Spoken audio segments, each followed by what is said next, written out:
کہ پاکستان جو ہے وہ زرعی ملک ہے، ایگریکلچر کنٹری ہے، تو اس کا تمام پانی جو ہے وہ کشمیر سے آتا ہے۔ اگر یہ کشمیر ہماری شارک کاٹ دی جائے گی تو یہ بنجر ہو جائے گا۔ وہاں جو حالات آپ دیکھ رہے ہیں کہ آئندے جو جنگیں ہیں، جو ہماری فرسودہ حال ہے، جو ماہرین بتا رہے ہیں، آبی ماہرین بتاتے ہیں کہ 2025-30 میں جا کے پانی جو ہے وہ نیاب ہوتا جائے گا، تو اس کے لیے انہوں نے کہا تھا کہ یہ شاہ رگ ہے۔ تو مجھے بتایا کہ اگر شاہ رگ ہے تو اگر دیکھو نا، اگر بازو بندے کا کٹتا ہے تو بندہ زندہ رہ سکتا ہے، ٹانگ کٹ جائے تو زندہ رہ سکتا ہے، کوئی اور اعضاء کٹ جائے تو زندہ رہ سکتا ہے، لیکن اگر شاہ رگ کٹ جائے تو بندے کا زندہ رہنا مشکل ہے۔ لیکن اگر جس طریقے سے 5 اگست کو انہوں نے 370 اور 35 سے ایک کو اڑایا، اور ابھی جو تبدیلی کر رہے ہیں، ابھی تو وہ بڑے کسی ایڈوینچر کی طرف جا رہے ہیں۔ حالات کس طرف یہ لے کے جا رہا ہے ہندوستان؟ کیا آپ سمجھتے ہیں کہ خطے میں جو امن ہے وہ برقرار رہ سکے گا ان حالات کی؟ راشد صاحب، بھارت جو ہے نا، یہ مندر مودی، اس کا میں نے نام تجویز کیا نا، یہ مندر مودی ہے، پوری دنیا اس کو کہہ رہی ہے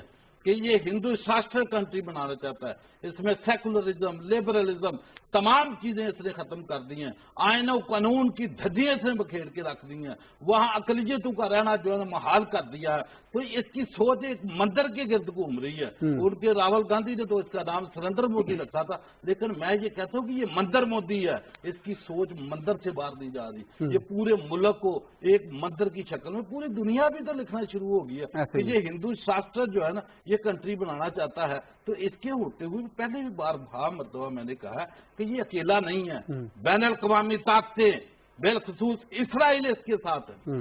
بالکل صحیح ہے، لیکن آپ کیا کہتے ہیں کہ ہندوستانی حکومت جس طریقے سے ہندوستان کے شہریوں کو وہاں مقبوضہ کشمیر میں ڈومیسائل جاری کر رہی ہے اور پھر لالچ دے رہی ہے کہ آپ انویسٹمنٹ کریں، وہاں آپ کو آباد کرتے ہیں، وہاں کا انویسٹر مقبوضہ کشمیر میں انویسٹ کرنے کے لیے تیار ہوگا جو حالات ہیں وہاں کے؟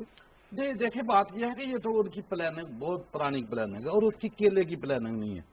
اسرائیل، آپ فلسطین کے حالات دیکھیں تو فلسطین میں بھی یہی کہ وہاں حالات کیا ہیں، وہاں بھی آپ دیکھیں تو ایک طرف ٹینک آتے ہیں، دوسری طرف پتھروں کے ساتھ ان کا مقابلہ ہوتا ہے۔ یہاں مقبوضہ کشمیر میں بھی یہی عالم ہے، اور دونوں کا ایک ہی سینیریو، اور ان کے اوپر جو سپرویژن ہے وہ امریکہ کی۔ تو ابھی یہ چیزیں سب نے کھل کے یہاں ہوتی جائیں گی، ملتی جائیں گی کہ کون کس طرف کھڑا ہے۔ حق و باطل کی جنگ جو ہے وہ آج سے تو نہیں، یہ تو ازل سے شروع ہے ایسے ہی ہے کہ حق اور باطل، لیکن الحمدللہ اللہ کے فضل سے حق جو ہے نا یہ بلند ہوگا، بالکل باطل جو ہے لیکن ختم ہوگا۔ آپ کیا کہتے ہیں کہ ہندوستان کی جو حکومت ہے اس کے جو کرائسس چل رہے ہیں تمام ہمسایہ ممالک کے ساتھ بھی چل رہے ہیں، مقبوضہ کشمیر میں ایسے حالات ہیں جو اس کے کنٹرول میں نہیں ہیں، کیا آپ کہتے ہیں کہ جو خطہ ہے اس کا جو امن ہے وہ کیسے پھر برقرار رہ سکے گا؟ جو جارحیت ہے بھارت کی طرف سے وہ بڑھتی جا رہی ہے۔ دیکھیں جی، خطہ تو محفوظ نہیں ہے، نہ محفوظ رہے گا ابھی، چونکہ جو اس سینیریو میں ابھی اگر آپ دیکھتے ہیں کہ جیسے مقبوضہ کشمیر میں ایک نوٹیفیکیشن انہوں نے نکال دیا باقاعدہ کہ جتنے سکول ہیں ان کو خالی کرا کے ان کو ملٹری بیس کیمپ کی شکل دی جا رہی ہے۔ صحیح ہے، اگر وہاں ملٹری بیس آ رہے ہیں، کیمپس آ رہے ہیں، تو اس کا مقصد کیا ہے؟ وہ کوئی بڑا ایڈونچر چاہتا ہے، دشمن ہے وہ سازش کرے گا، وہ دل سے پاکستان کو تسلیم ہی نہیں کرتا ہے، وہ پاکستان کے جو ہے نا حصے بکرے کرنا چاہتا ہے، بلوچستان کو ختم کرنا چاہتا ہے، مظفر آباد کی بات کرتا ہے، گلگت بلتستان کی بات کرتا ہے، وہ اہل ایران بات کرتے ہیں، وہ انویسٹمنٹ کرتے ہیں۔ ابھی مجھے بتائیں کہ جو حالات ابھی پاکستان کے اندرونی حالات کو وہ خراب کرتا ہے، بلوچستان میں آپ آئے دن دیکھتے ہیں کلبھوشن یادیو ان کا پکڑا ہوا ہے، اور ہر دھماکے اور حادثے کا اگر اس کا کھوجا لگایا جاتا ہے تو کھوج سیدھا جو ہے بالکل ہندوستان ہی بے نقاب ہوتا ہے، ہندوستان کی طرف ہی ساری کڑیاں جاتی ہیں۔ لیکن سلامتی کونسل جس میں یہ مسئلہ ہے مقبوضہ کشمیر کا، کیا آپ سمجھتے ہیں کہ سلامتی کونسل کا کیا فرض بنتا ہے؟ اس کا کوئی فرض نہیں بنتا کہ وہ اپنی قراردادوں کے مطابق اس مسئلے کا؟ دیکھیں، بات یہ ہے کہ جب 1948 میں یہ گئے، انڈیا خود گیا نا، خود گیا، یا ہو سکتا ہے کوئی ایکٹیو رول جو ہے نا یہ اقوام متحدہ پلے کرے اور کشمیریوں کو اس کا حق خود ارادیت جو ہے نا وہ دلانے میں کامیاب ہو، لیکن وہ ایک ٹائم گین ان کی پلاننگ تھی، ٹیکٹس تھی، انہوں نے ٹائم گین کر لیا۔ اور آج تک 72 سالوں میں نہیں انہوں نے دیا تو کیا 72 سال اور انتظار کرو گے؟ وہاں ظلم و بربریت اگر ان کے اپنے کسی ایک بندے کے ساتھ اس طرح کی زیادتی ہو، وہاں اقوام متحدہ میں کہیں ان کا جانور بھی اس طریقے سے اس کے جو ہے وہ مدد کے لیے پہنچ جاتے ہیں، لیکن اگر ان کو نظر نہیں آ رہی ہر چیز دیکھ رہے ہیں، لیکن دیکھنے کے بغیر بعد بھی اگر ان کی زبانیں خاموش ہے تو اس کا مقصد کیا ہے کہ وہ کروانے والے خود ہیں، وہ چاہتے ہیں کفار اسلام کی جنگ ہے۔ آپ صلی اللہ علیہ وسلم نے فرمایا کہ تمام کفار ایک قوم ہے اور تمام مسلمان ایک جسد کی مانند ہے، کہ جسم کے اگر ایک حصے میں درد ہوتا ہے تو پورا جسم جو ہے تکلیف میں ہوتا ہے۔ جو کشمیری عوام ہیں وہ آنے والے وقتوں میں آپ کیا سمجھتے ہیں کہ وہ تھک ہار کر اس مسئلے کو قبول کر لیں گے، اس کی جارحیت کو قبول کر لیں گے؟ کیا ہوگا ریئیکشن، کیا آپ متوقع ہے؟ دیکھیے ریئیکشن کس سے کر دیں؟ وہاں نہتے آدمی جتنی طاقت انرجی ان کے پاس ہے وہ 72 سال سے لڑ رہے ہیں، اپنی آزادی کی جنگ لڑ رہے ہیں۔ پہلے تو ہم ان کو سلام پیش کرتے ہیں، ان کی بہادری کو، ان کی جرت کو، کہ ایسے حالات میں نہتے جو ہے مقابلہ کر رہے ہیں، اور ظالموں کا، اور درندوں کا جن کے آگے انسانیت کی کوئی ویلیو نہیں ہے، جو سمجھتے نہیں کہ انسانیت چیز کی ہے، تو ان کے آگے مجھے بجائے کہ بھینس کے آگے بیل بجانا یہ ہے، اندھوں کو آئینے دکھانے کے جو ہے وہ مترادف ہے، تو ان کے آگے تو بتانے کی کوئی ضرورت نہیں ہے، حکمت عملی ہم نے بنانی ہے۔ جو کورونا کی صورتحال ہے مقبوضہ کشمیر میں، ایک طرف کورونا ہے، ایک طرف دہشت گرد وہاں کی فوج ہے، آپ کی جو اپیل ہے وہ دنیا سے کیا ہوگی؟ اقوام متحدہ سے کیا اپیل آپ کریں گے؟ دیکھو جی، ہماری اقوام متحدہ سے اپیل ہے کہ خدا کے لیے کوئی کچھ خیال کرے، اپنی پاس کی ہوئی قرارداد کے اوپر عمل کروائیں، ورنہ اس ادارے کو بند کر دیں۔ جب آپ اللہ نے طاقت دی ایک ادارہ بنا ہے تو کیا یہ ساری دنیا سوئی ہوئی ہے؟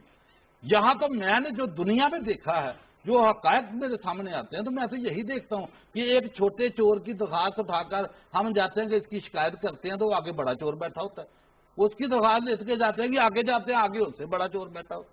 تو اس کا مقصد یہ ہے کہ انڈیا کی فریاد اگر اقوام متحدہ اسمبلی میں کرتے ہیں تو وہ اب سارے مل جائیں تو پھر بڑے چور وہ ہوئے نا۔ تو ان کا کام ہے کہ اپنی قرارداد جو وہاں پاس ہوئی ہے، گیا بھی بھارت خود ہے، آج اس نے اس قرارداد کی بھی دھجیاں بکھیر دی، اپنے انڈین لا کی بھی دھجیاں بکھیر دی، تو اس کو کسی نے پوچھا تھا کہ کوئی سٹیٹمنٹ اس کے خلاف نہیں آئی۔ یہ جو آوازیں ہیں ہندوستان کے اندر سے بھی اٹھنا شروع ہو گئی ہیں جو ہندوستان کی حکومت ہے اس کے خلاف، آپ کیا سمجھتے ہیں کہ مسئلہ کشمیر کو کتنی پذیرائی اس حوالے سے ملے گی؟ دیکھیں بات یہ ہے کہ ابھی اس میں ہمارا تو کوئی کردار نہیں، 370-35 سے اس نے ختم کیا نا، لاک ڈاؤن اس میں کیا، تو وہ اس کی اپنی نالاکیوں کی وجہ سے جو شاید تھوڑا ٹائم لیتا، میں تو اس کے الیکشن سے پہلے بھی یہ کہتا ہوں کہ یہ جیتے گا، اور اس کے جیتے اس کے ہی دور میں انشاءاللہ تعالی پورے ہندوستان کے ٹکڑے ہوں گے، پورے ٹکڑے ہوں گے، کیونکہ یہ ظلم بربریت اس کی بڑھے گی، کیونکہ جب تکبر غرور انسان میں آتا ہے، جب طاقت آتی ہے تو وہ مسلتا ہے جانوں کو، جب مسلے گا تو ظاہر ہے اس کا ریئیکشن تو آئے گا، اسی ریئیکشن کے ابھی دیکھو نا، اب نیپال جیسا ملک اس کے آگے کھڑا ہو گیا، ہر بتا دکھا رہا ہے نا۔ ابھی سری لنکا نے بھی جو ہے نا ان کے ساتھ بھی ان کی بڑی پینگے تھی کہ یہ ہمارے ساتھ ہے، سری لنکا نے بھی ان کو جو ہے نا وہ ہینڈ کر دیا۔ پوری بھارت کا جو ہے نا وہ پریشر اس کے اوپر ہے، حکومت کے اوپر ہے، اور وہاں کے جو سینئر ان کے ایکس آرمی افیسر ہیں وہ بھی کہہ رہے ہیں کہ ان جو جوانوں کا خون ہے جو مودی کے ہاتھوں کے اوپر ہے، کہ اس کی غلطیوں کی وجہ سے یہ کام ہو رہا ہے، اس کی اکنامی جو ہے وہ نیچے گرتی جا رہی ہے، یہ واضح تو اٹھ رہی ہیں، لیکن اس شرمندگی کو ختم کرنے کے لیے وہ پاکستان کے اوپر بڑا ایڈوینچر۔ بالکل صحیح ہے، لیکن یہ مجھے بتائیے گا کہ ایک طرف درجنوں تحریکیں وہاں ہندوستان کے اندر اٹھی ہوئی ہیں، اور دوسری طرف مقبوضہ کشمیر میں جو حالات ہندوستانی حکومت پیدا کر رہی ہے، آپ کیا کہتے ہیں کہ کتنا سروائیول ہوگا ہندوستان کا؟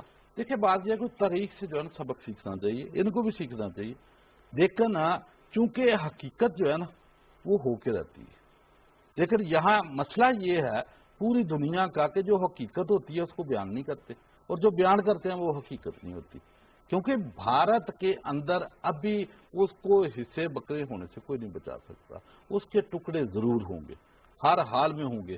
ابھی سوویت یونین کیسے ٹوٹی، کتنی بڑی طاقت تھی، تو ساری دنیا نے دیکھا کہ پاش پاش ہو۔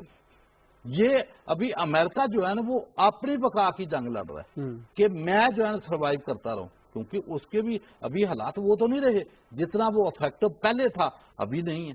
لیکن وہ ظلم کے ساتھ ہی کھڑا ہے، لیکن کہیں بھی مظلوموں کے ساتھ جو ہے نا امریکہ نے اپنا ہاتھ جو ہے نا وہ نہیں دیا. جب بھی ہاتھ ملایا اس نے ظالموں کے ساتھ ملایا. جب بھی آپ اسرائیل کو دیکھیں فلسطین کے اوپر ظلم کرتا ہے تو وہ فلسطین کے ساتھ تو کھڑا نہیں ہوا آگے. وہ کس کے ساتھ کھڑا ہے؟ اسرائیل کے ساتھ کھڑا ہے، ظالموں کے ساتھ کھڑا ہے. یہاں بھارت میں جب یہ ٹرمپ آیا تو اسی دن دہلی کے اندر آگ لگی ہوئی تھی، قتل و غارت شروع تھی، لیکن وہاں وہ ساری خبریں اس کے مل رہی تھی، لیکن اس نے ایک لفظ بولا، کوئی ایک لفظ اس کے منہ سے نکلا کوئی نہیں. لیکن آپ کیا سمجھتے ہیں کہ یہ خطہ کس طریقے سے خوشحال ہو سکتا ہے، یہاں انویسٹمنٹ کس طریقے سے آ سکتی ہے؟ آپ یہ نہیں سمجھتے کہ اس ایشو کو ریزالو کیا جائے، اس مسئلے کا حل نکالا جائے تو پوری دنیا یہاں انویسٹ بھی کر سکتی ہے، یہ خطہ بھی خوشحال ہو سکتا ہے اور یہاں غربت بھی ختم ہو سکتی ہے اس پورے خطے میں؟ راشد یعقوب صاحب، پوری دنیا کا امن ایک لفظ کے پیچھے پوشیدہ، وہ انصاف ہے. انصاف کیا ہے؟ کہ حقدار کو اس کا حق دیا جائے، ظالم ظلم جرم کرنے والے کو اس کی سزا دی جائے. ابھی 370 اور 35 کو چھوڑ کر ابھی اس نے جو ہے نا وہ ڈومیسائلوں کا سلسلہ شروع کر دیا. ابھی 2-4 سال کے اندر وہ میجارٹی آف دی پیپل جو ہے وہ وہاں ہندو شو ہو جائے گی. بعد میں کہا جی ہم خود ارادیت کرا لیتے ہیں، جب ووٹنگ ہوئے گی تو ہندو کی اکثریت بڑھ جائے گی. انڈیا تو تباہ ہوگا، لیکن وہ بات نہیں آئے گا جب تک یہ مندر مودی ہے. آپ اس سے اچھائی کی امید نہ رکھیں، آپ ہر وقت اپنے گھوڑے جو ہے وہ تیار رکھیں. لیکن ہندوستان کے عوام کو آپ کا میسج کیا ہوگا کہ ہندوستانی حکومت ہندوستان کے ٹکڑے ٹکڑے کرنا چاہتی ہے، آپ کیا پیغام دیں گے؟ دیکھیں جی، ہندوستانی عوام کو خود بھی پتا ہے، وہ خود لکھ بھی رہے ہیں. میڈیا ان کا نام تو دیکھو نا، گودی میڈیا رکھا ہوا ہے. تو گودی میڈیا کا کام ہے کہ وہ مندر مودی کی گود میں بیٹھ کے اسی کے جو ہے وہ نغمے کرتا ہے، اسی کے لیے جو ہے خوش خیالیوں میں باتیں کرتا ہے. تو میڈیا بھی سمجھ لو وہاں کا خاموش ہے. وہ ہر وقت دیکھیں گے 2-2 4-4 گھنٹے جو ہے نا وہ پاکستان کے اوپر ہر وقت جو ہے وہ باتوں میں مصروف رہتے ہیں.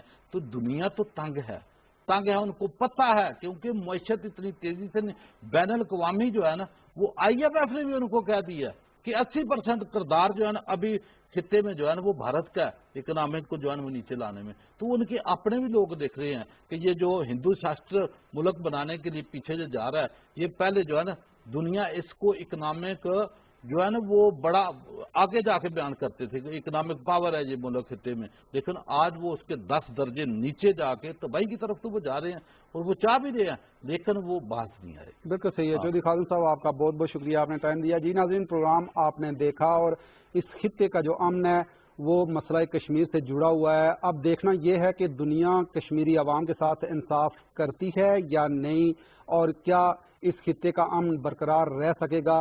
اسی کے ساتھ ہی راشد یعقوب خان کو دیجیے اجازت. اللہ نگہبان.